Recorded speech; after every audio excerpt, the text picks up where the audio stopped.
नमस्कार सभी को। कैसे हैं आप सब? भाई बहुत बहुत बहुत क्षमा चाहूँगा आप सभी से। सेशन ट्रायल पढ़ा करके जो है मैं एकदम से गायब हो गया। मैं इसके लिए आप सभी से जो है क्षमा मांगता हूँ भाई।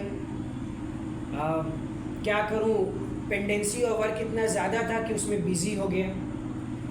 फिर कुछ कोर्ट के वर्क में भी मैं बिज़ी हो गया, जिसके कारण मैं आ नहीं पाया। मगर आज आया हूँ, जो छोड़ करके गया था पुनः उसे वापस फिर से शुरू करता हूँ। क्या सेशन बता दिया था मैंने, वारंट ट्रायल बताना था। 4 तरह का ट्रायल मैंने बताया था भाई, कि सेशन ट्रायल होता है, वारंट ट्रायल होता है, समन ट्रायल होता है और समरी ट्रायल होता है। ये मत समझना कि फिर से वही वाली बात कि सर CRPC पढ़ा देंगे ओल्ड वाली। नहीं, ओल्ड वाला तो कंपेयर करूंगा ही करूंगा, लेकिन नया वाला जो है भारतीय नागरिक सुरक्षा संहिता, जो कि अब सेक्शन 261 से 273 में, ये पहले किस में लाई करता था? ये पहले लाई करता था चैप्टर नंबर 19 में। ठीक है, ये चैप्टर नंबर 19 में था। कौन? CRPC में वारंट ट्रायल। आज यही वारंट ट्रायल जो है ना चैप्टर नंबर 20 में आ गया है। इसमें भारतीय नागरिक सुरक्षा संहिता में पहले धारा था 238 से 250 तक, आज धारा है 261 से 273 तक, यानी 261 से 273 तक। तो क्या कहते हो भाई, स्टार्ट करें? अच्छा, स्टार्ट करने से पहले एक बहुत ही, क्या कहूँ, इस टॉपिक पे जब जब बोलता हूँ तब तक मैं गुस्सा हो जाता हूँ। ये एक ऐसा टॉपिक है और पता नहीं, हर दिन ये सोचता हूँ कि काश अपने देश से, अपने इस युग से जो है ना, इस तरह का ऑफेंस खत्म हो जाएगा। प्रे करता हूँ भगवान से कि क्या ये ऑफेंस खत्म हो जाए। मर्दों में ये सोच आए कि जिस तरह तुम्हारे घर में एक माँ है, एक बहन है, उसी तरह रोड पे चलने वाली भी वही है, कोई दूसरी नहीं है। अभी कोलकाता में जो न्यूज़ आया है रिसेंट रेप का, क्या बीत रहा होगा उस परिवार पर, उस माँ बाप पर क्या बीत रहा होगा जो अपने बच्ची को डॉक्टर की पढ़ाई करने के लिए कोलकाता भेजते हैं और वहाँ उस बच्ची के साथ इस तरह का ऑफेंस हो जाता है। पता नहीं आज के डेट में लोगों में ये आचरण कहाँ से ऐसा आ गया है और इतनी हिम्मत कैसे आ गई है, ये समझ में नहीं आता है। आचरण बहुत ही भारी भरकम शब्द है भाई। आचरण अगर गंदा है ना तो जीवन में कुछ भी हासिल नहीं कर पाओगे, और वही हाल हो रहा है आज के डेट में। लोगों का आचरण बहुत बद से बदतर हो गया है, घिनौना हो गया है आचरण। माफ करना, इस शब्द का प्रयोग करना पड़ रहा है मुझे। शुक्रगुजार हूं मैं और बहुत बहुत धन्यवाद करता हूं अपने चीफ जस्टिस साहब का, कोलकाता हाई कोर्ट के, जिन्होंने जो है ना, माफ करिएगा, जिन्होंने जो है CBI को ये मैटर सौंप दिया। कहीं ना कहीं उन्हें भी डाउट था कि पुलिस नाकाम रहेगी और पुलिस अपना पलड़ा झाड़ करके कुछ भी रिपोर्ट बना करके सबमिट कर देगी। पुलिस निष्कर्ष पे आई ही नहीं थी कि मर्डर हुआ है या नहीं हुआ है, मर्डर किया गया है या नहीं किया गया है। इसलिए चीफ जस्टिस साहब को ये कार्य सौंपना पड़ा और बहुत भरोसेमंद लायक है भाई CBI वाले। देश का हर एक नागरिक अटूट विश्वास करता है, कोर्ट भी अटूट विश्वास करता है, इसीलिए मैटर उनके पास जाता है, क्योंकि वो निष्पक्षता के साथ जांच करते हैं। और मेरा CBI के ऑफिसर से हाथ जोड़कर यही अनुरोध है कि उस बच्ची को न्याय दिलवाए और सख्त से सख्त उस व्यक्ति के खिलाफ जो है ना कार्रवाई करें, और न्यायालय को यह संतुष्ट करें कि इस बंदे को कभी छोड़ा नहीं जाए, मृत्यु दंड दिया जाए। ऐसे इंसान को धरती पर रहने का कोई अधिकार ही नहीं है। क्या करेगा वो धरती पर रह करके? कुछ नहीं कर पाएगा। कोई ज़रूरत नहीं है ऐसे इंसान को, लायबिलिटी है, बोझ है वो इस धरती पर। अगर वो एक औरत की इज्जत नहीं कर सकता है तो वो धरती पे बोझ है। खैर, क्षमा चाहूँगा कि मैं अपने टॉपिक से भटक गया, मगर ये टॉपिक वाकई में भटकने वाला ही है। इंसान को के दिल को झंझोर करके रख देता है इस तरह का कांड। जानता हूं कि एक तरफ रेप का झूठा मामला भी होता है, मगर क्या भाई, एक तरफ जब सच्ची मामले आते हैं ना तो दिल दहल जाता है कि जिस तरह का कंडक्ट, जिस तरह का बिहेव किया जाता है महिलाओं के साथ। और मैं एक बार और क्षमा मांगना चाहूँगा कि मैंने कहा था कि मैं रेप लॉस के बारे में अवेयर करने आऊँगा, एक लेक्चर लेकर के आऊँगा और महिलाओं को उनके अधिकार के बारे में बताऊँगा। मैं लेकर के आया नहीं, लेकिन अब मैं इन 2 दिनों के भीतर ज़रूर लेकर के आऊँगा और अपनी बहनों को जागरूक करूँगा ज़रूर। तब तक के लिए क्षमा करता हूँ, सॉरी क्षमा मांगता हूँ, क्षमा करता नहीं हूँ, क्षमा मांगता हूँ और अपने टॉपिक पे वापस लौटता हूँ। ठीक है, तो हमारा टॉपिक है भाई वारंट ट्रायल। क्या है? वारंट विचारण। वीडियो क्लियर आ रहा है ना भाई? देख लूँ जरा एक बार। हाँ, वीडियो तो एकदम क्लियर है मेरे भाई।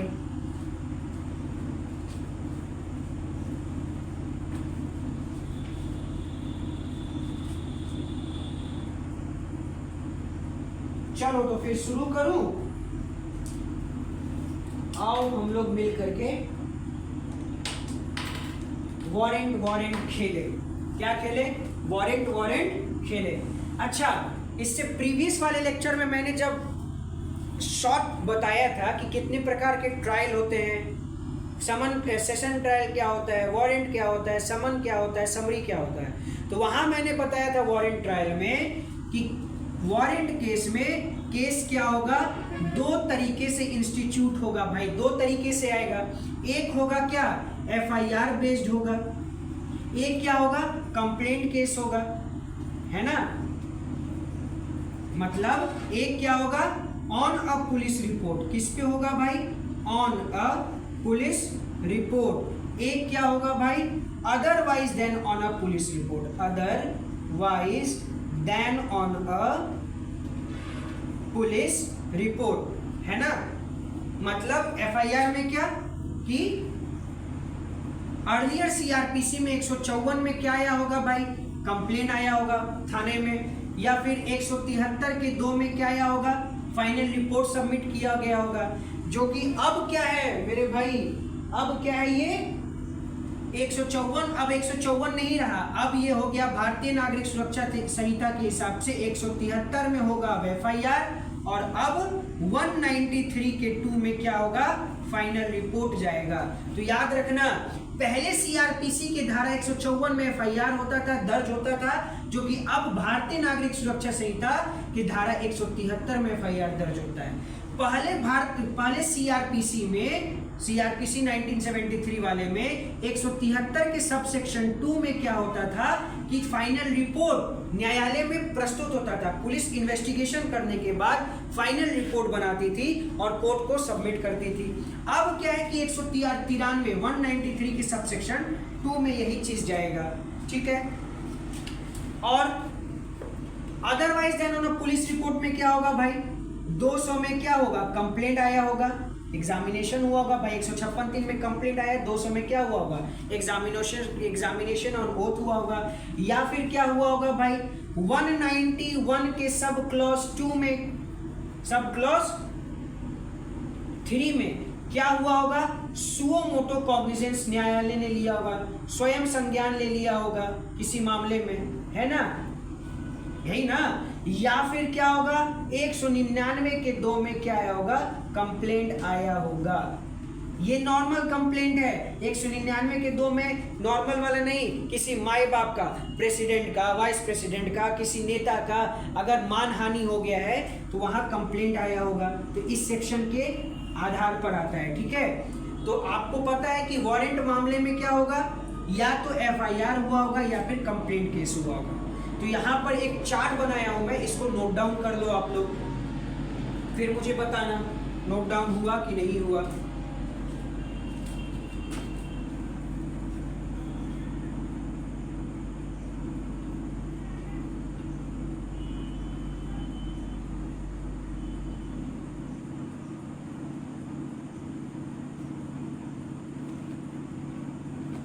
नोट डाउन कर लिए?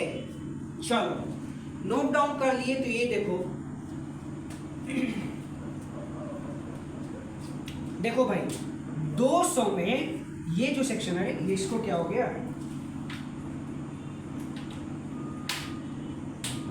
चलो छोड़ो, ये जो सेक्शन है 200 और 191 का 3, 200 और 191 का 3 याद रखना। अभी मैं बता रहा हूं, अभी मैं बताऊंगा कि अब ये 200 कंप्लेंट में नहीं हुआ, अब नए वाले कानून में भारतीय नागरिक सुरक्षा संहिता में अब ये बदल गया, अब ये हो गया 223 BNSS, ठीक है ना।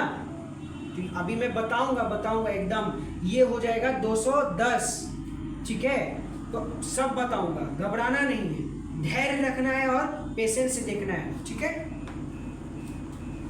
चलो इसको मैं रब कर देता हूं, ठीक है।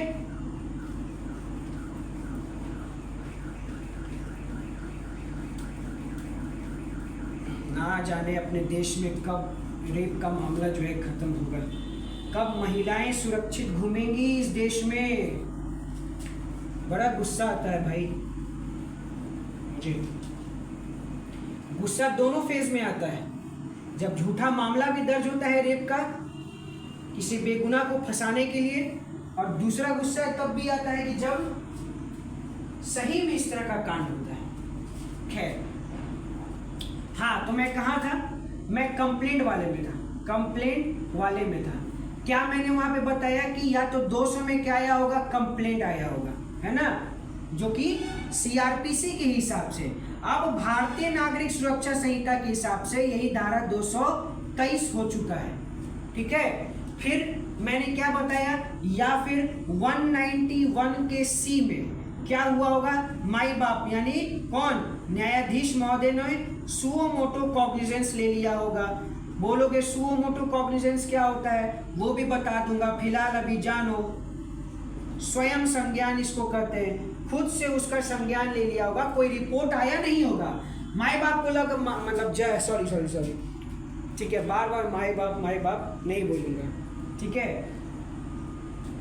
अपने जज साहब को लगा है, लग रहा होगा कि भाई यहाँ कुछ ऑफेंस हो गया, कुछ ऐसा काम हो गया, अपने आसपास सराउंडिंग में कुछ उनको ऐसा लगा कि कुछ घटना घटा है, वहाँ पे वो क्या ले लेंगे, सुओ मोटो कॉग्निजेंस भी ले सकते हैं। अगर किसी तरह का बड़ा ऑफेंस हुआ है और रिपोर्ट नहीं दर्ज हुआ है शायद अभी तक, तो स्वयं संज्ञान ले सकते हैं, ठीक है।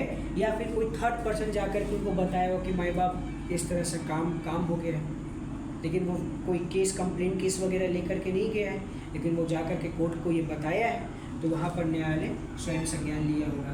या फिर क्या होगा भाई, 199 के सब क्लॉज 2 में, सब सेक्शन 2 में क्या हुआ होगा, कंप्लेंट आया होगा और क्या हुआ होगा।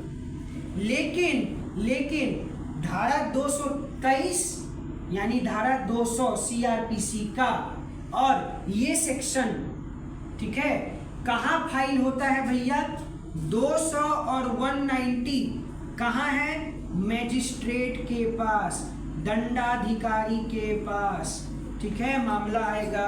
ये कहाँ जाएगा 199(2) वाला, ये कोर्ट ऑफ सेशन में जाएगा। कहाँ जाएगा, कोर्ट ऑफ सेशन में जाएगा, ठीक है। यही फर्क रखना, भूल मत जाना कि कौन कहाँ जाएगा, ठीक है। मैं एक बार इसको अंडरलाइन अच्छे से कर दे रहा हूँ, ठीक है। ये वाला मैजिस्ट्रेट के पास जाएगा और ये वाला कोर्ट ऑफ सेशन में आएगा कंप्लेंट, ठीक है। ये दोनों धारा के तहत जो है कंप्लेंट जो है मैजिस्ट्रेट के पास आ रहा है और ये कोर्ट ऑफ सेशन में आ रहा है, ठीक है। कोई दिक्कत कि कोई दिक्कत है बता दो। चलो ग्रैब कर रहा हूं मैं।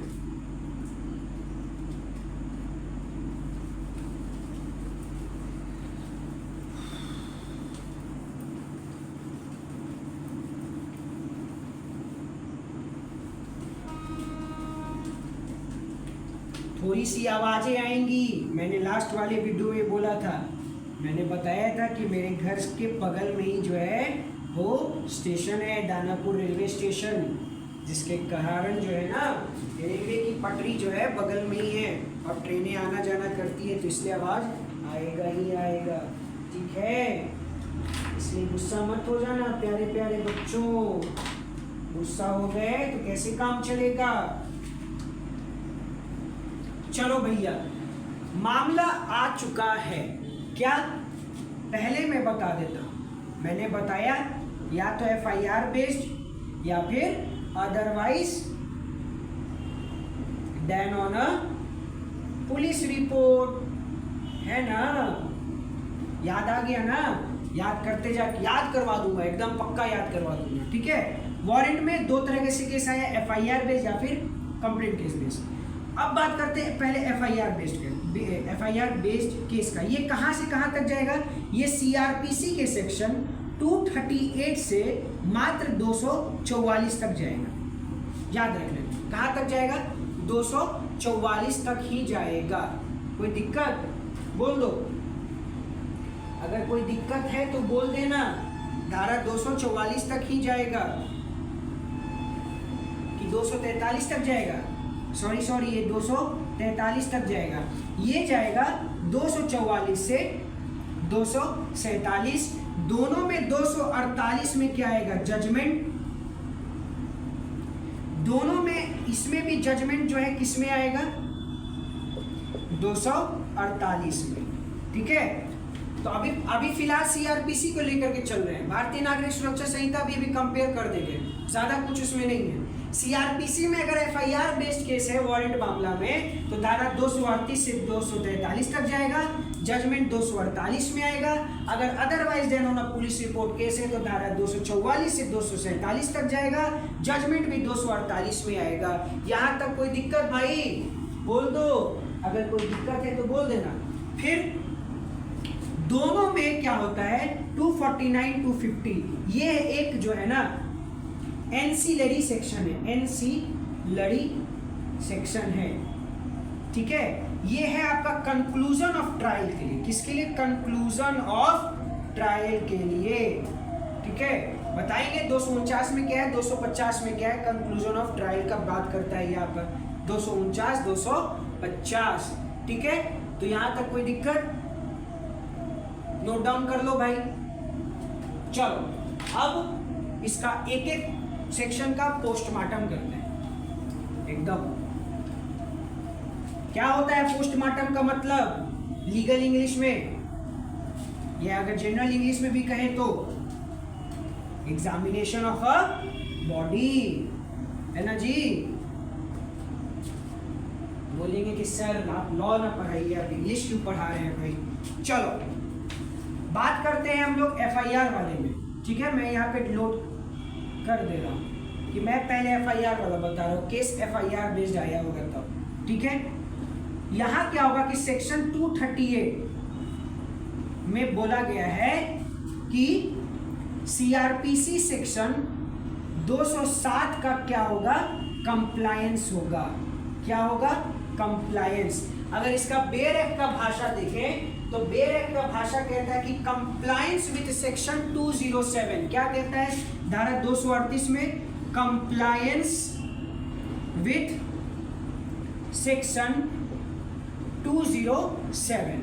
अब आप बोलेंगे क्या सर किस चीज का कंप्लायंस, भैया मेरे केस आया, FIR हुआ होगा, तो उस FIR की कॉपी, साथ ही साथ उस FIR में जो जो चीज अटैच्ड है, किया गया है, वह सभी चीज जो है ओपोनेंट को दिया जाएगा ना। अरे उसको भी तो मौका मिलना चाहिए कि भाई उसको पता भी तो होना चाहिए कि उसके अगेंस्ट क्या क्या आया है।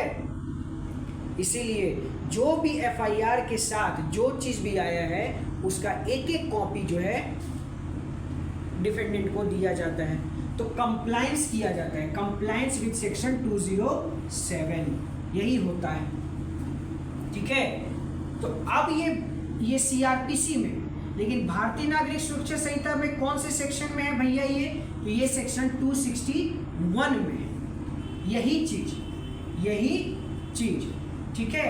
और ये CRPC सेक्शन 207 का कंप्लायंस करता है, लेकिन भारतीय नागरिक सुरक्षा संहिता जो है ना 230 का कंप्लायंस कहेगा। बात वही कहेगा जो धारा 207 में कहा गया, 238 में जो बात कही गई है कि किन किन चीजों का कंप्लायंस होगा, 207 में है कि क्या क्या चीजों का कंप्लायंस होगा भाई। FIR का कॉपी होगा, साथ ही साथ जो विटनेसेस होंगे, केस डायरी वगैरह जो चीज़ भी होगा ना, वो सभी एक एक कॉपी जो है दिया जाएगा। किसको?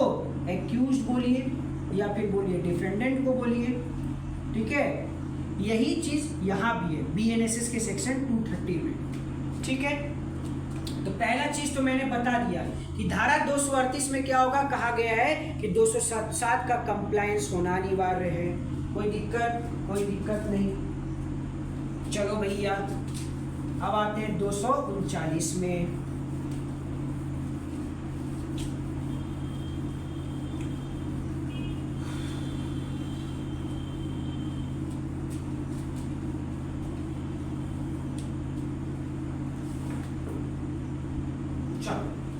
अब आते हैं सेक्शन 239 जो कि भारतीय नागरिक सुरक्षा संहिता का धारा 262, ठीक है। यहां पर क्या करता है, अब ये बात यहां पर करता है भैया कि FIR हो गया, ठीक है, केस आ गया। फैक्ट को देख करके यदि मजिस्ट्रेट को लग रहा है, मजिस्ट्रेट साहब को, माननीय न्यायाधीश महोदय को लग रहा है कि जो फैक्ट आया है वो बोगस है, भाई केस बन ही नहीं रहा है, झूठा एलिगेशन है, उनको लग रहा है कि इस तरह का काम नहीं हुआ होगा, तो वो क्या कर देंगे भैया, 239 में डिस्चार्ज कर देंगे। किसको? एक्यूज्ड को। बताया था ना डिस्चार्ज और एक्विटल में डिफरेंस लास्ट क्लास में। इसको हिंदी में क्या कहते हैं? उन्मोचन कर देना, यानी बरी कर देंगे, बरी कर दिया जाएगा। ये हमारा ओल्ड CRPC कहता था, ठीक है क्या? अगर केस के फैक्ट्स को देख करके, FIR को देख करके, केस डायरी को देख करके, चार्जशीट को देख करके लग रहा है ये सब, ये चार्ज फ्रेम होने से पहले, जैसे सेशन ट्रायल में चार्ज फ्रेम होने से पहले डिस्चार्ज का बात है, उसी तरह वारंट ट्रायल में भी चार्ज फ्रेम होने से पहले डिस्चार्ज का बात है, ठीक है। अभी चार्ज फ्रेम नहीं हुआ है सर, अभी चार्ज फ्रेम होने से पहले, इसलिए मैंने डिस्चार्ज शब्द का प्रयोग किया है, ठीक है। वहाँ भी किया था, सेशन ट्रायल में भी। तो अगर केस के फैक्ट को देख करके लग रहा है कि डिस्चार्ज करने लायक है भैया, ठीक है, केस वैसा बन नहीं रहा है, बोगस है, तो क्या किया जाएगा? डिस्चार्ज किया जाएगा 239 में। लेकिन अब भारतीय नागरिक सुरक्षा संहिता में एक छोटा सा चीज चेंज किया गया है, छोटा सा। पहले कोई टाइम लिमिट नहीं था, पहले वाले सेक्शन में CRPC में कहीं जो है लिखा नहीं था टाइम लिमिट कि इतने दिन में डिस्चार्ज एप्लीकेशन डाला जाएगा ओपोनेंट के द्वारा कि भैया हमारे ऊपर बन नहीं रहा है तो हमें डिस्चार्ज कर दो, ठीक है। अब क्या है, लिखा है कि the accused may prefer an application of discharge with in 60 days. अब जो है लिमिट बांध दिया गया, 60 दिनों के अंदर एक्यूज जो है मे का प्रयोग किया है, सेल का प्रयोग नहीं किया है। क्यों करेगा सेल का प्रयोग भाई? अगर केस का फैक्ट लग रहा होगा कि उसने वो काम किया है तो डिस्चार्ज नहीं किया जाएगा, 240 में चार्ज फ्रेम कर दिया जाएगा। लेकिन अगर लग रहा है कि वैसा काम नहीं किया है तो 239 में डिस्चार्ज करेगा, तो उसके एप्लीकेशन को प्रीफर एक्यूज्ड इसी 60 दिन के अंदर जो है करेगा। बस भारतीय नागरिक सुरक्षा संहिता के वारंट ट्रायल के सेक्शन 262 में यह बात कही गई। यही चेंज है जो कि पहले नहीं था। तो लिख लिए ना, एक बार फिर देख लूँ साफ साफ आ रहा है कि नहीं। जी बिल्कुल साफ साफ है। चलो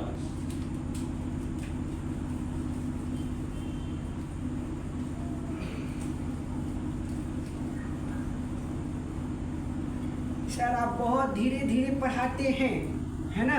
लोग कह रहे हो कि बड़ा धीरे धीरे पढ़ाते हैं, क्या करें यार। धीरे नहीं पढ़ाएंगे, जल्दी जल्दी पढ़ाएंगे तो तुम्हारे दिमाग में भी नहीं घुसेगा, फिर गलत सलत जान लोगे, फिर बोलोगे क्या है मास्टर साहब अच्छा नहीं पढ़ाते, है ना।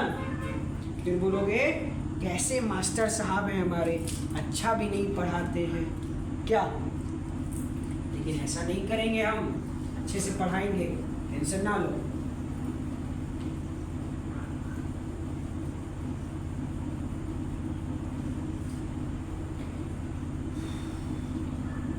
चलो, तो मैंने अभी क्या क्या बात की है दिमाग में एक बार रिकॉल कर ले। बोलो। मैंने बात किया कि वारंट ट्रायल दो तरीके से हुआ, या तो एक एफआईआर बेस्ड या फिर एक कंप्लेंट केस बेस्ड। ठीक है, सेक्शन भी मैंने जो है यहाँ बता दिया था।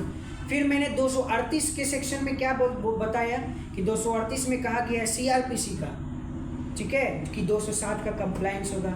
वहीं भारतीय नागरिक सुरक्षा संहिता का धारा 261 कहता है कि 230 का कंप्लायंस होगा, क्योंकि अब हमारे पास 1 जुलाई से नया वाला सीआरपीसी है। ओल्ड वाली सीआरपीसी में तो 238 से 238 साथ साथ 207 का बात किया, लेकिन भारतीय नागरिक सुरक्षा संहिता में 261 के साथ 230 का बात किया। 239 सीआरपीसी का क्या कहा, डिस्चार्ज के बारे में। केस नहीं बन रहा है तो डिस्चार्ज उन्मोचन कर दिए, बरी कर दिया गया।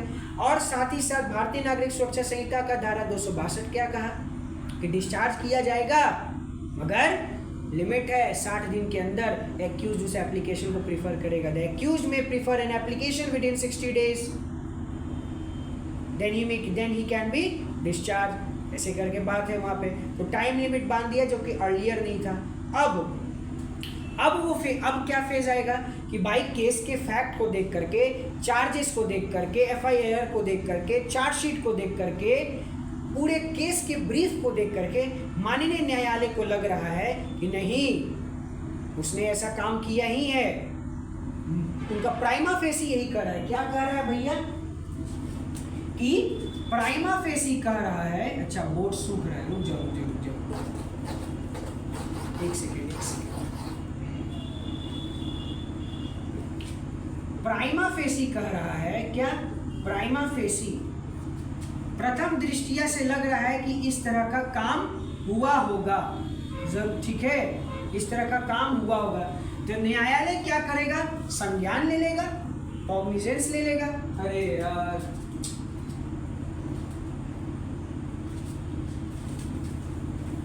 कभी कभार इस तरह से हो जाता है, सॉरी। हाँ, न्यायालय को लग रहा है कि प्राइमा फेसी बन रहा है। अगर न्यायालय में प्राइमा फेसी इस तरह का बन रहा है कि उसने काम किया हुआ, न्यायालय क्या करेगा, संज्ञान ले लिया, संज्ञान ले लेगा।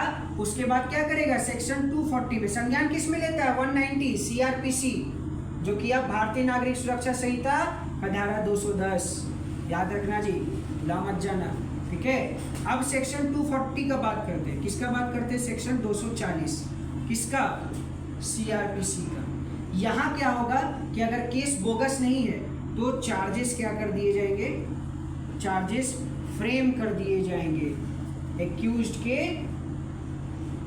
दिए जाएंगे, ठीक है, एक्यूज्ड के अगेंस्ट, ठीक है। उस सेक्शन पे क्या होगा, चार्ज फ्रेम हो जाएगा, उस ऑफेंस का चार्जेस फ्रेम हो जाएगा, ठीक है।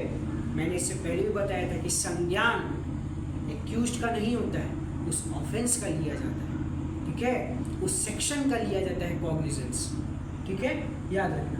तो 240 धारा 240 जो कि अब कौन सा धारा है भारतीय नागरिक सुरक्षा संहिता का, 263, क्या होगा, चार्जेस फ्रेम कर दिए जाएंगे, ठीक है। तो कोई दिक्कत यहां तक भाई, नहीं दिक्कत, चलो।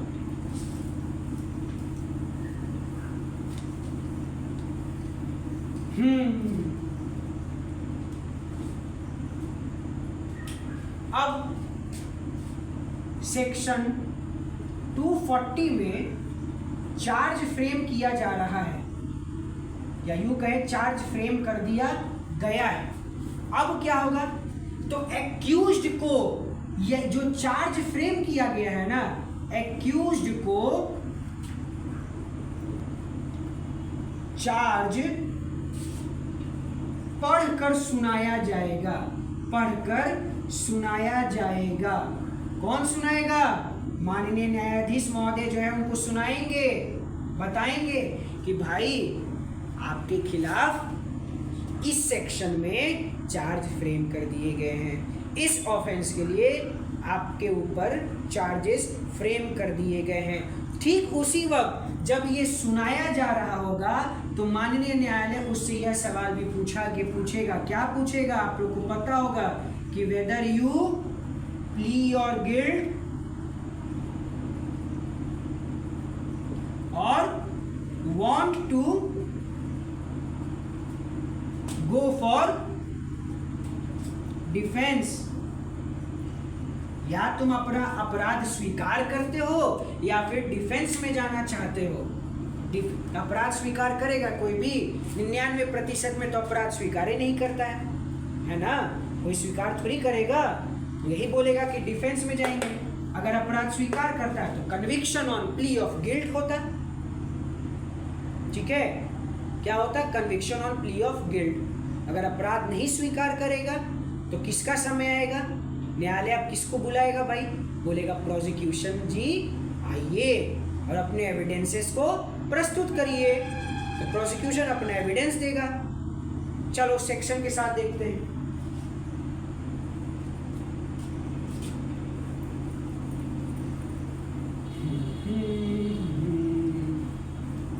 कल 15 अगस्त है।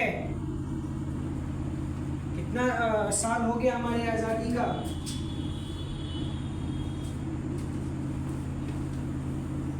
हाँ भैया, चलो भैया। 240 में क्या हुआ? फ्रेम हुआ charge.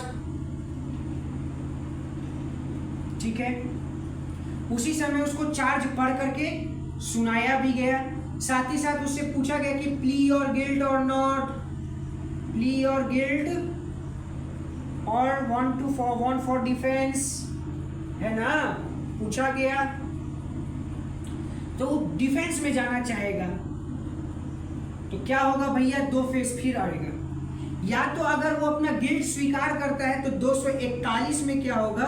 Conviction on plea of guilt, conviction on plea of guilt हो जाएगा। अपराध स्वीकार करने के उपरांत उसको कन्विक्शन कर दिया जाएगा। किसमें? सीआरपीसी के सेक्शन 241 में। लेकिन भारतीय नागरिक सुरक्षा संहिता में धारा 264। ठीक है, अगर वो अपना अपराध स्वीकार नहीं करता, डिफेंस में जाना चाहता है तो धारा 242 में क्या होगा? समय आएगा कि प्रोसिक्यूशन अपना एविडेंस दे। यही ना होगा? प्रोसिक्यूशन एविडेंस का बारी आएगा। अब जाहिर सी बात है कि प्रोसिक्यूशन पक्ष अगर केस लेकर के आया है, उसके साथ किसी तरह का घटना घटित हुआ है तो साक्ष्य उसके पास होगा ना इसके विरुद्ध, किसके विरुद्ध? एक्यूज्ड के विरुद्ध होगा ना कि भाई ये रहा मेरे पास सबूत। तो उससे मांगा जाएगा एविडेंस। उसी समय क्या होगा? एग्जामिनेशन होगा। किसी के वकील साहब यानी प्रोसिक्यूशन जो वकील साहब हैं, जो प्रोसिक्यूशन एडवोकेट काउंसिल जो है, ठीक है, कौन? पीपी साहब क्या करेंगे? एग्जामिनेशन करेंगे। साथ ही साथ क्या होगा? क्रॉस एग्जामिनेशन होगा। कौन करेगा क्रॉस एग्जामिनेशन? तो डिफेंस काउंसिल करेगा क्रॉस एग्जामिनेशन, है ना कि नहीं? बोलो। डिफेंस के वकील साहब क्रॉस एग्जामिनेशन करेंगे। ये सभी चीज हो जाएगा। ठीक है, कब? अगर वो अपना अपराध स्वीकार नहीं करता है तब। चलो आगे फिर बढ़ते हैं।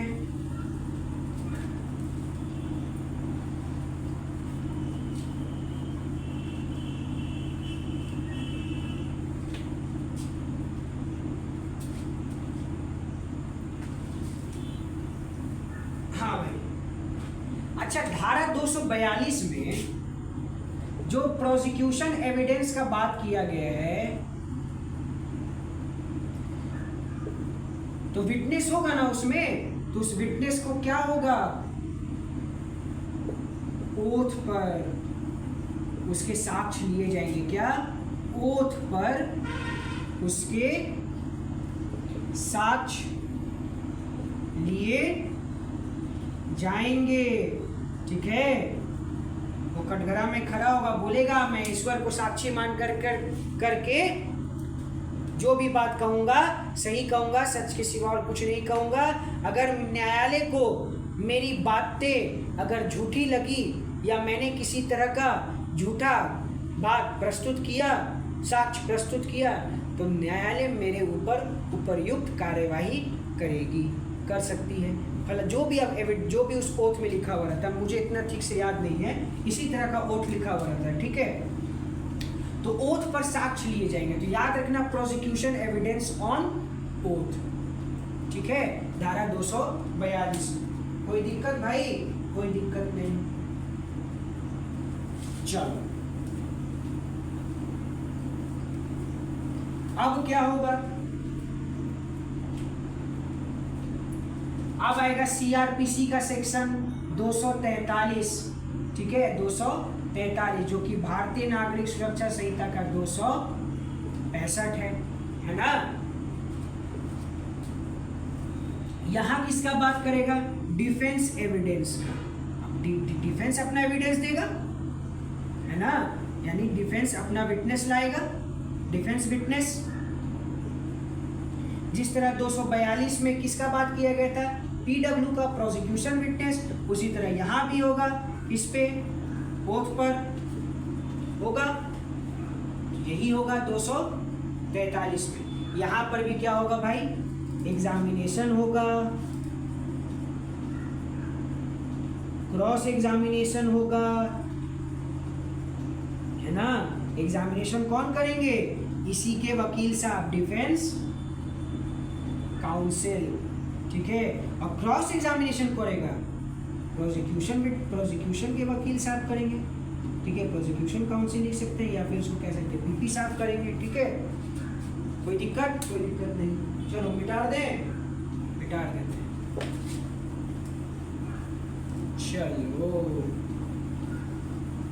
चलो जल्दी चलो।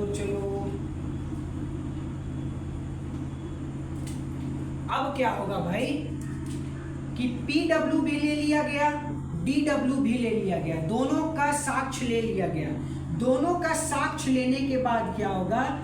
मार्शलिंग ऑफ एविडेंस होगा, मार्शलिंग ऑफ एविडेंस होगा। कौन करेगा? न्यायालय करेगा, मतलब साक्ष्य का मूल्यांकन कौन करेगा? न्यायालय ही करेगा। क्या? साक्ष्य का मूल्यांकन। जाहिर सी बात है, इसका एविडेंस दोनों को लेगा और देखेगा कि भाई किसका पलड़ा भारी है, किसका ज्यादा एविडेंस जो है वो शो कर रहा है कि फलाने आदमी ने जो है अपराध किया है या फलाने आदमी ने जो है अपराध नहीं किया है। तो मार्शलिंग ऑफ एविडेंस होगा, है कि नहीं। ये सभी क्या हो रहा है? ये सभी आपका 243 का ही फेज है, ठीक है ना, 243 का ही फेज है। और साक्ष्य का मूल्यांकन करने के बाद अपना जुडिशियल माइंड लगाने के बाद यदि न्यायालय को लगता है कि इसने सही किया है, इसके खिलाफ सबूत, मतलब इसका सबूत इस पर जो है पूरा अप्रूव हो रहा है, या फिर इसका बात जो है ये जो फैक्ट लेकर के आया ये गलत लेकर के आया, मतलब दोनों जो है नहीं समझे ना, रुको मैं समझा रहा हूँ, देखो सिंपल भाषा में मैं समझा रहा हूँ।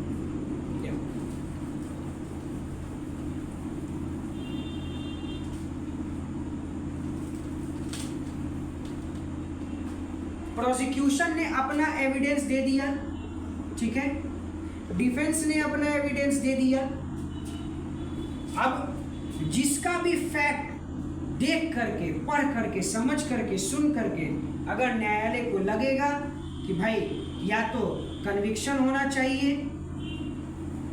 इसको या फिर एक्विटल होना चाहिए इसको, तो न्यायालय 248 में क्या करेगी?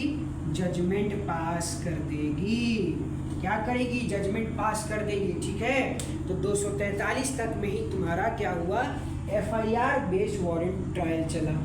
कहाँ से शुरुआत हुआ? 237 से कहाँ तक गया? 243 तक। और 248 में आ गया जजमेंट। यानी भारतीय नागरिक सुरक्षा संहिता के हिसाब से देखें तो कहाँ से चला 261, कहाँ तक जाएगा भैया बताओ जल्दी जल्दी। 261 गया, 62 गया, 63 गया, 64 गया, गया ना। एक एक बार रिकॉल कर दे रहे हैं। इसमें क्या हुआ, कंप्लायंस का बात किया गया है ना। इसमें क्या हुआ, डिस्चार्ज का बात किया गया। इसमें क्या हुआ, जल्दी, चार्ज फ्रेम का बात किया गया। इसमें क्या हुआ, 264 में चार्ज फ्रेम हो गया। चार्ज फ्रेम होने के बाद क्या होगा, अगर गिल्ट प्ली करता है तो conviction on plea of guilt हुआ। या फिर 265 में क्या होगा भैया, प्रोसिक्यूशन एविडेंस देगा। 266 में क्या होगा, डिफेंस एविडेंस देगा। यही ना होगा कि नहीं होगा, बोलो जल्दी जल्दी। फिर 271 में क्या आ जाएगा, जजमेंट, भारतीय नागरिक सुरक्षा संहिता के हिसाब से। लेकिन ओल्ड सीआरपीसी में अगर देखेंगे तो ये 248 में आएगा। तो यहां तक कोई डाउट, कोई दिक्कत किसी तरह का? आई होप कि नहीं हुआ होगा। चलो फिर अब आते हैं अपना दूसरा वाला पार्ट। मार्शलिंग ऑफ एविडेंस के बाद ही जजमेंट आता है, ठीक है ना, याद रखना। अब जाहिर सी बात है, दोनों पार्टी ने अपना अपना साक्ष्य प्रस्तुत किया तो न्यायालय उसका मूल्यांकन तो करेगा कि किसका पलड़ा भारी है, किसका साक्ष्य जो है वो मजबूत है, ठीक है। अब जरा आते हैं हम लोग किस पर, जल्दी बताओ।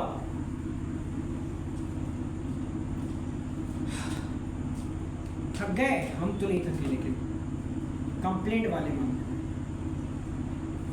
कि अगर 200 में आया होगा, 190 के 1 के 3 में हुआ होगा, या फिर 199 के 2 में हुआ होगा। ये दोनों मजिस्ट्रेट के पास होता है, मैं रिकॉल कर दे रहा हूँ, या कोर्ट ऑफ सेशन में होता है, ठीक है क्या, नहीं बताओ। चलो वहाँ हम लोग एफआईआर जो है 238 से 243 पर छोड़ दिए। अब यहाँ से स्टार्ट होता है सेक्शन नंबर 244।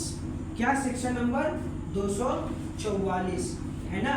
अब यहाँ 244 में क्या होगा, एविडेंस फॉर प्रोसिक्यूशन होगा, ठीक है। अब कंप्लेंट केस आया है, माननीय न्यायालय ने संज्ञान ले लिया, ठीक है। उसके बाद उसने क्या कर लिया भैया, एग्जामिनेशन और ओथ भी ले लिया है 200 में विटनेस का, ठीक है। सिर्फ कंप्लेनेंट का नहीं होता है, मैंने सेशन ट्रायल में बताया था कि कंप्लेनेंट का एग्जामिनेशन और ओथ नहीं होता, शपथ पर क्या एग्जामिनेशन नहीं होता, विटनेस का जरूर होगा, ठीक है। साथ ही साथ अगर संज्ञान ले लिया है तो क्या होगा भाई, 244 में क्या करेगा, एविडेंस फॉर प्रोसिक्यूशन होगा। कोर्ट कहेगा कि तुम अपने एविडेंस लेकर के आओ, है कि नहीं, और वो अपना एविडेंस लेकर के आएगा। एविडेंस लेकर के जब आता है और यदि कोर्ट को लगता है कि इसका एविडेंस, इसका फैक्ट जो ये लेकर के आया है, जो साक्ष्य लेकर के आया है, वो बोगस है, वो ग्राउंडलेस है, तो कोर्ट क्या करेगी, धारा 245 में क्या कर देगी, जल्दी बताओ, डिस्चार्ज कर देगी, ठीक है ना, उन्मोचन कर देगी, डिस्चार्ज कर देगी। अपने नए वाले कानून में इसका जिक्र जरूर हुआ होगा।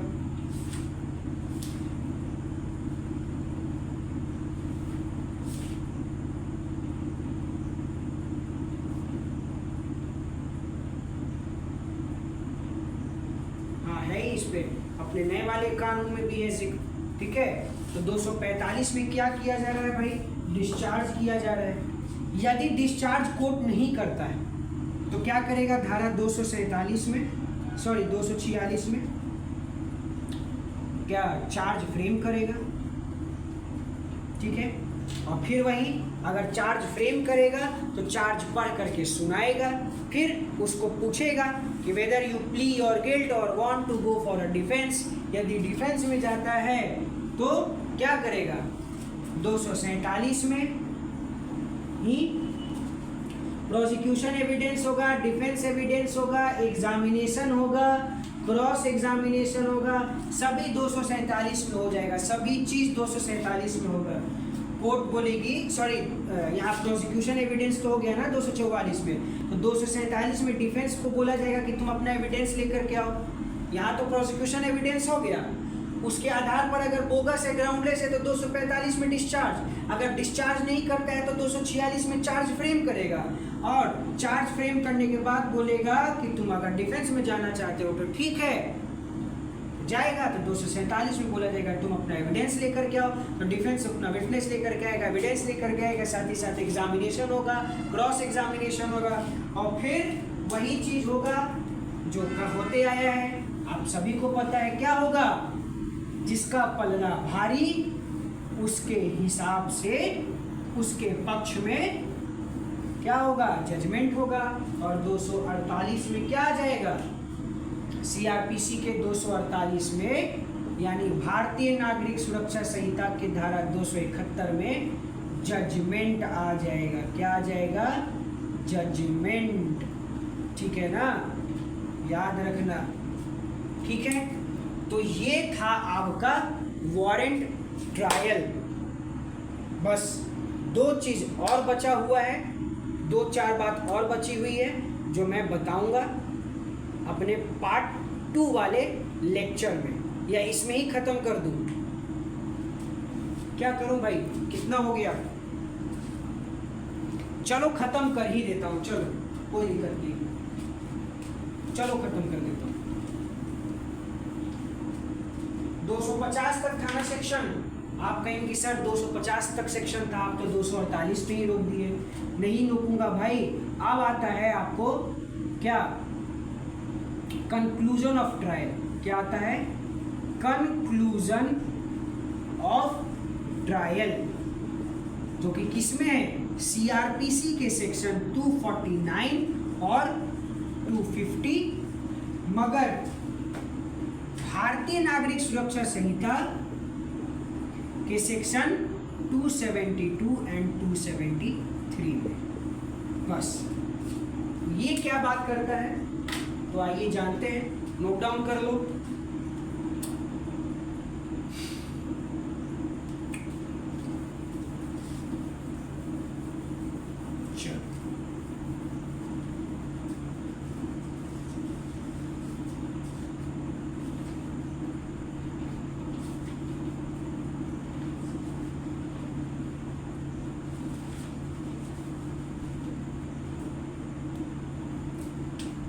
चलो भाई 248 पे आते हैं। 248 सीआरपीसी का, यानी भारतीय नागरिक सुरक्षा संहिता का 272। देखो ये बात करता है absence of complainant, absence of complainant, है ना। एक बार बेयर एक्ट का हम लोग लैंग्वेज पढ़ लेते हैं। बेयर एक्ट का लैंग्वेज कहता है कि when the proceeding have been instituted upon complaint, जब कोई प्रोसीडिंग कंप्लेंट के द्वारा इंस्टीट्यूट होता है, and on any day fixed for the hearing of the case, और किसी भी दिन न्यायालय द्वारा उस केस को हियरिंग पर रखा जाता है, फिक्स किया जाता है। द कंप्लेनेंट इज एब्सेंट, यदि कंप्लेनेंट एब्सेंट हो जाता है, कौन, यही वादी जो है, जो वाद लेकर के आया है, वो एब्सेंट हो जाता है। किस दिन, जिस दिन first day of hearing case पे रखा गया है, जिस दिन केस का हियरिंग रखा गया है, उस दिन वादी नहीं आता है, एब्सेंट हो जाता है, तो क्या होगा भाई, and the offence may be lawfully compounded और is not a cognizable offence, the magistrate may giving 30-day time to the complainant be present in his discretion, notwithstanding anything hereinfore contained at any time before the charge, blah blah blah। यही चीज कहा गया है।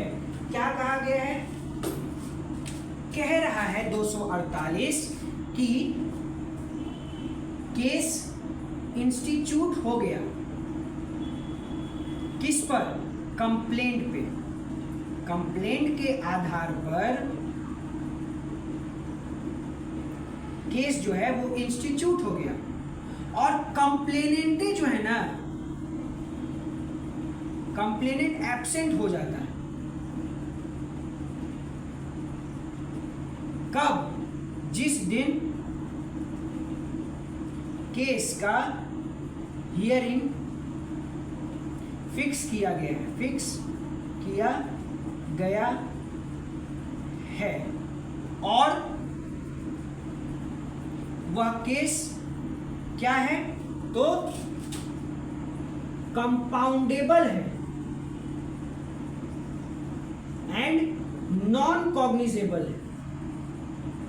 मतलब ना ही वो संज्ञेय अपराध है, मतलब बड़े किस्म का अपराध है, और ना ही वो नॉन कंपाउंडेबल है, मतलब वहां पे किसी तरह का कॉम्प्रोमाइजेशन, किसी तरह का जो है वो आपस में मिलजुल करके सुलटान लेने वाला कोई केस नहीं है। ठीक है, कंपाउंडेबल है और नॉन कॉग्निजेबल है। तो न्यायालय भारतीय नागरिक सुरक्षा संहिता के धारा 272 के तहत क्या करेगी? इसी कंप्लेनेंट को 30 दिन का समय देती है, 30 दिन का टाइम देती है। किस चीज के लिए? कि तुम इस 30 दिन के अंदर कोर्ट में आओ। ठीक है, अगर नहीं आता है तो न्यायालय उसको क्या करेगी? डिस्चार्ज कर देगी। किसको? एक्यूज्ड को। ठीक है ना, एक्यूज्ड को डिस्चार्ज कर दिया जाएगा। अगर कंप्लेनेंट हियरिंग वाले केस के दिन नहीं आता है और न्यायालय के लिमिटेड टाइम के अंदर, बताए गए लिमिट टाइम के अंदर अगर नहीं प्रस्तुत होता है तो एक्यूज्ड को डिस्चार्ज कर देगा कौन? माननीय न्यायालय। ठीक है, दिमाग में घुस गया कि धारा 248 या फिर 272 भारतीय नागरिक सुरक्षा संहिता का क्या कहता है। अर्लियर 248 में टाइम लिमिट नहीं था। ठीक है, मगर अब भारतीय नागरिक सुरक्षा संहिता में टाइम लिमिट है। तो आई होप ये बात समझ में आया। अब आते हैं भाई 249। नोट डाउन कर लिए? कर लो जल्दी से, जल्दी जल्दी।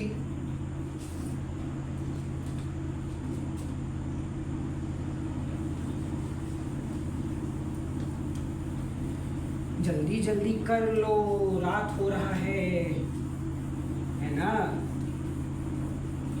मैं अभी वीडियो रिकॉर्ड कर रहा हूँ कब? रात के 11 बजे। ठीक है, जब लगभग लोग सो रहे होंगे तब। ठीक है,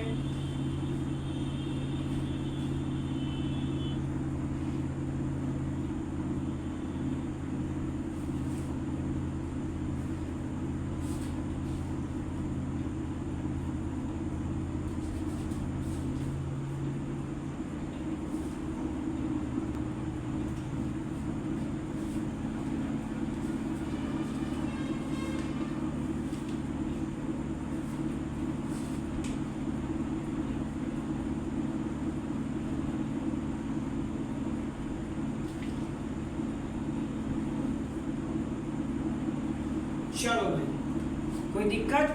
पानी पी रहा था मैं। हाँ, कोई दिक्कत नहीं। तो 249 मैंने बता दिया कि कंप्लेनेंट के एब्सेंस के बारे में बात किया गया। कंप्लेनेंट के एब्सेंस के बारे में मैंने बात की। अब 250 कहता है कि compensation without reasonable cause, compensation without reasonable cause.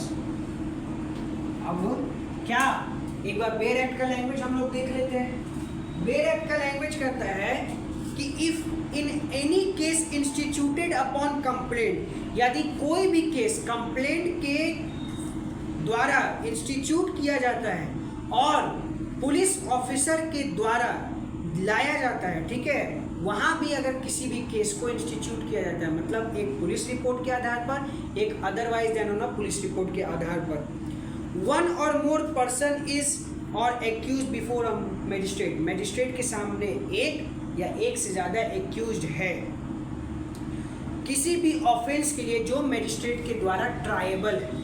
ठीक है, the magistrate by whom the case is heard, discharge और एक्यूट और all any of the accused and is of the opinion that there was no reasonable cause ground। देखो यहाँ पर क्या कह रहा है कि यह देखो कोई भी केस आया है क्या, या तो FIR बेस्ड आया है या फिर कंप्लेंट बेस्ड आया है, और मैजिस्ट्रेट को लग रहा है कि इस पे लगाए गए जो आरोप है ना वो बेबुनियाद है।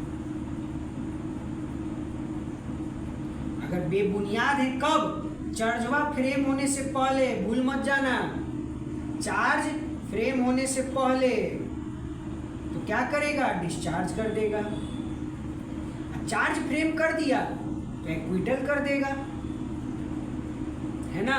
अगर लगता है कि इस पे कोई केस नहीं बन रहा है तो या तो डिस्चार्ज या तो एक्विटल करेगा, और साथ ही साथ जाहिर सी बात है भाई उसके ऊपर केस हो गया, कोई केस कर दिया, अब झूठा केस ही कर दिया तो उसको खर्च तो हुआ ना, एक्यूज जो बना उसको खर्च हुआ, वकील का फीस देना पड़ा, न्यायालय का 100 बार उसको चक्कर काटना पड़ा, ये कागज वो कागज, इसका सर्टिफाइड कॉपी उसका सर्टिफाइड कॉपी, या फिर एक दूसरे स्टेट में अगर उसके ऊपर FIR हो गया है तो उसको आने जाने का कन्वीनियंस, जो भी हर तरह का मेंटली उसको डिस्टर्ब हुआ, फाइनेंशियली डिस्टर्ब हुआ, है ना।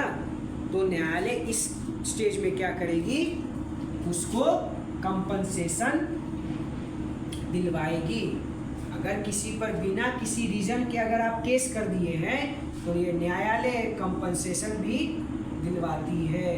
तो कंपनसेशन दिलवाने का बात किया गया है, ये मैजिस्ट्रेट के डिस्क्रिशन पे डिपेंड करता है कि वो 1000 का कंपनसेशन दिलवाए या 1 लाख का दिलवाए या 1 करोड़ का दिलवाए, ठीक है। ऐसे तो 1 करोड़ का नहीं दिलवाएगा, ठीक है, इतना उसके पास मैजिस्ट्रेट के पास जो है वो पावर नहीं है, ठीक है, इतना उसको फाइन इम्पोज करने का पावर नहीं है, कंपनसेशन इतना दिलवाने का ऐसे पावर तो है नहीं, लेकिन अब मैजिस्ट्रेट के डिस्क्रिशन पे डिपेंड करता है कि कितना का वो उसको कंपनसेशन दिलवाए, ठीक है। तो 250 यही बात करता है, कंपनसेशन विदाउट रीजनेबल कॉज। 249 था कंप्लेनेंट ऑफ एब्सेंस और 250 था कंपनसेशन विदाउट रीजनेबल कॉज। ये दोनों सेक्शन देखने ही से लग रहा है ये ट्रायल का कंक्लूजन है कि निष्कर्ष क्या निकलेगा ट्रायल का, है ना।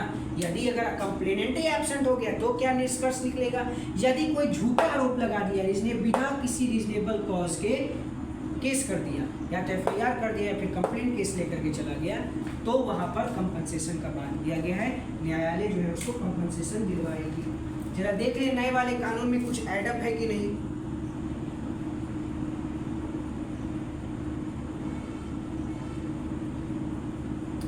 नहीं, ऐसा तो कुछ नहीं है।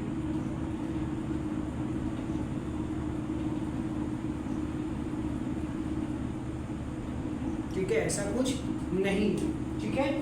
तो ये रहा भाई आपका पूरा का पूरा वारंट ट्रायल, जो मैंने आपको बड़े ही प्यार से और स्लोली बता दिया, ठीक है।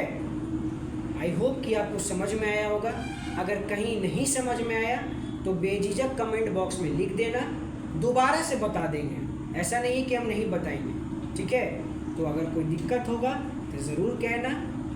अब कुछ बातें ज़रा नोट डाउन कर लो, 3-4 बातें हैं, फिर अब इस लेक्चर को समाप्त करते हैं, ठीक है, या इसको पार्ट 2 में रखें। चलो फिर पार्ट 2 में इसको रखते हैं, ठीक है, क्योंकि ज़्यादा देर भी हो गया है, आप लोग बोर हो जाएंगे इतना लंबा लेक्चर देख करके। इसलिए नेक्स्ट अभी वारंट ट्रायल में समाप्त नहीं कर रहा हूँ, अभी मैं कुछ सेक्शंस को रिफर्ड करूँगा कि आपको इस सेक्शंस के साथ साथ ये सेक्शन भी पढ़ना है, साथ ही साथ आपको CRPC का सेक्शन 360 और 315 भी बताऊंगा, है ना। ये सब भी कुछ बताऊंगा जहां आपको ये देखना है, ठीक है। तो गुड नाइट, मिलते हैं फिर एक नए वीडियो के साथ, मतलब पार्ट 2 अपने लेक्चर के साथ। तब तक खुश रहें और ख्याल रखें। जय हिंद।